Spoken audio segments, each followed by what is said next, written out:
querido Padre Marcelo, pároco, reitor desse santuário, Padre Magal, vigário, Padre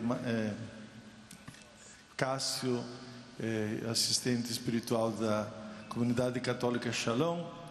Cristo ressuscitou, aleluia! Uma salva de palmas para o Cristo ressuscitado. Alegria, alegria. Hoje estamos alegres por estarmos aqui e depois de uma quaresma bem vivida, hoje podemos exultar de alegria porque Cristo ressuscitou. Quem está feliz porque Cristo ressuscitou? Diga eu. São Paulo diz que se Cristo não tivesse ressuscitado, vã seria a nossa fé. A nossa fé não teria consistência se Cristo não tivesse ressuscitado. Portanto, a nossa alegria hoje é estarmos aqui para celebrar um vivo. Ontem, Sexta-feira Santa, estávamos lembrando, revivendo os tempos da paixão de Jesus, os momentos mais trágicos, mais difíceis, mais dolorosos. Mas hoje toda a liturgia está em festa. Os cantos, o glória, os cantos que faremos depois, o aleluia, isso é, toda a igreja hoje está em festa porque Cristo está vivo.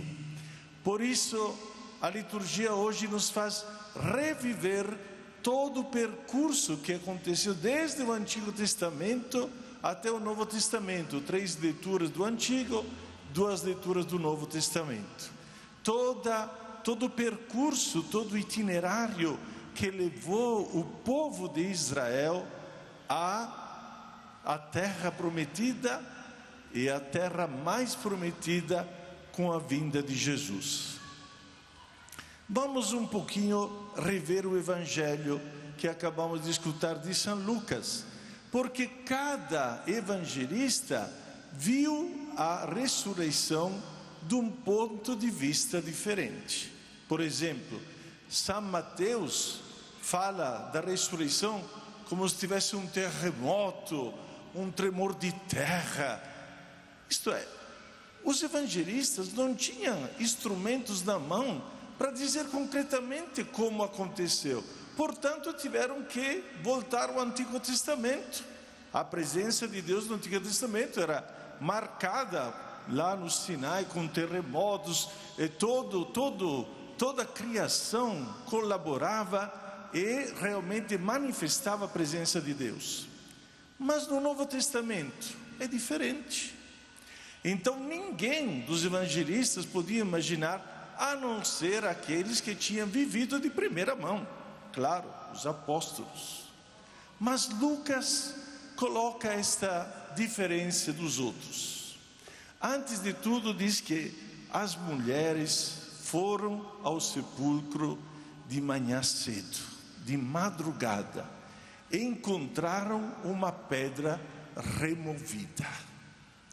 Nós temos que pensar que na época de Jesus, tinha a visão da morte, era totalmente diferente da nossa.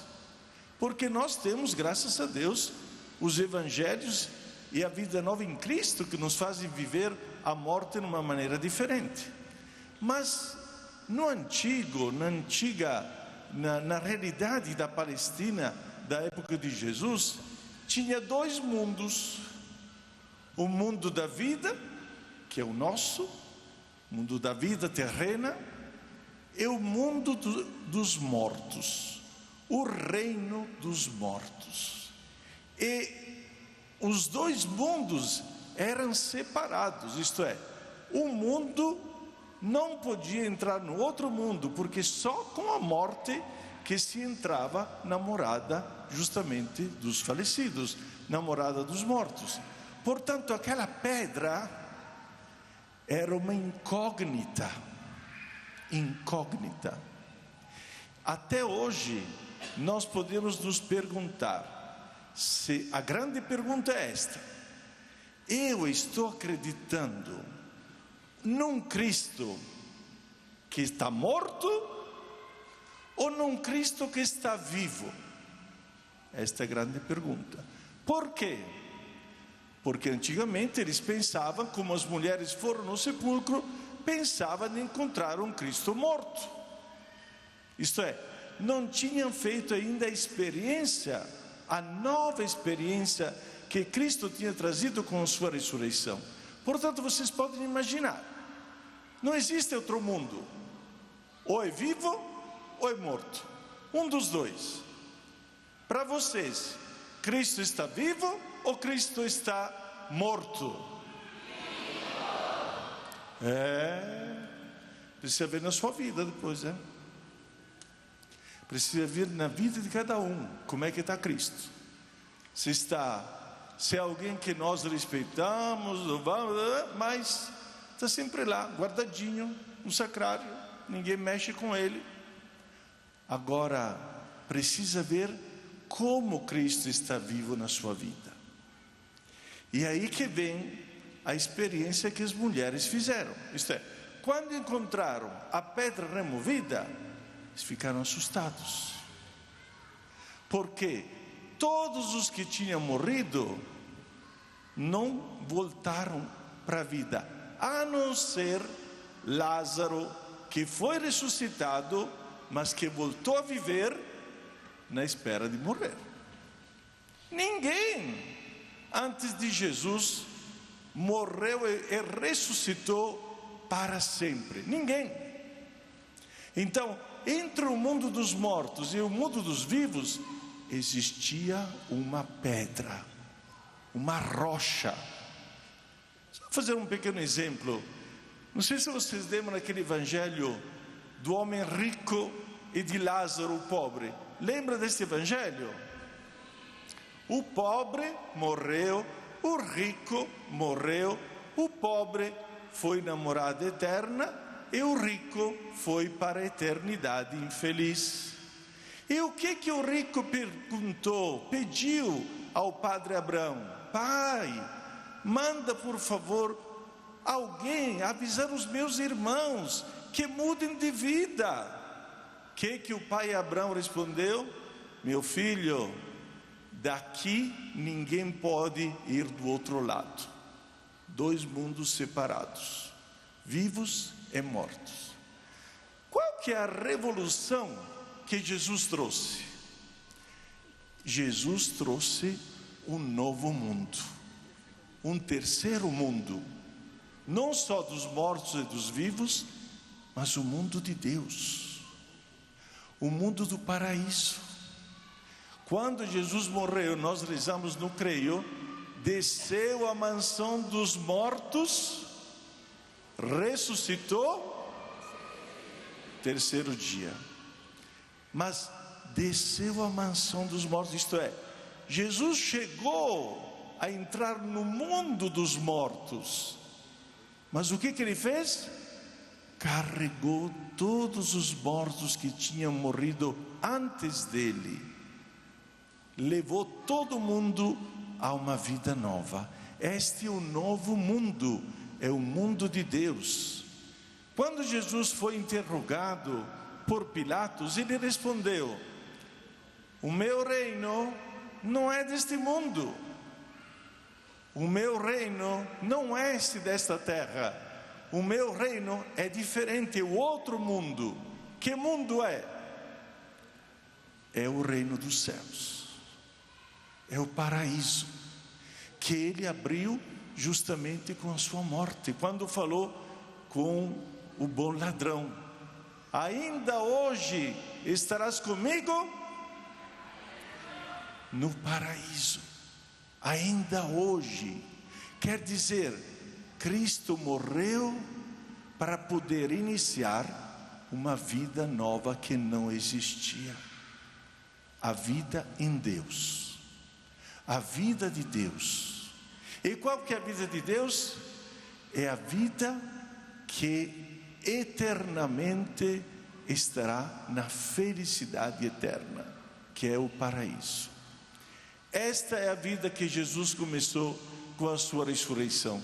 E esta vida, escutamos na segunda leitura, derrota a morte. Nós ouvimos São Paulo que falou na segunda leitura: se nós morrermos ao nosso pecado, nós poderemos reviver com Cristo. Isto é, uma vida nova com Cristo. A morte verdadeira não existe mais, aquela que nós imaginamos dos nossos cemitérios. É uma passagem, é uma porta que se abriu, porque Cristo abriu esta porta com a sua ressurreição. Ele trouxe vida nova. Ele nos recomendou que precisamos realmente passar da morte para a vida, se reconhecemos os nossos pecados, se pedimos perdão aos nossos pecados, se morrermos a todas as nossas misérias do mundo. Quem pertence a este mundo nunca entenderá a ressurreição, porque a ressurreição é uma revolução total. Então as mulheres faziam o quê? Depois de ter descoberto isso, elas voltaram para casa, para suas casas, voltaram para a casa dos apóstolos e avisaram os apóstolos que Jesus, como tinha falado, ressuscitou. E aqui tem mais um pedacinho que valeria a pena refletir. Os dois anjos, para as mulheres entenderam esta vida nova, disseram para ele: lembram das palavras de Jesus? Quando ele falou que o terceiro dia ia ressuscitar? A palavra é o meio para aprofundar a ressurreição. A palavra é o meio que nos conduz a entender a ressurreição. Os dois discípulos de Emaús, que voltaram para suas casas, desanimados, frustrados, porque Cristo tinha morrido e não tinha entendido que Jesus tinha ressuscitado, o que Jesus fez? Abriu as suas inteligências à Sagrada Escritura e começou a falar dele a partir dos profetas e dos patriarcas. Isto é, a palavra de Deus nos introduz na ressurreição de Cristo, nos faz entender que tudo isso pertence a um novo mundo.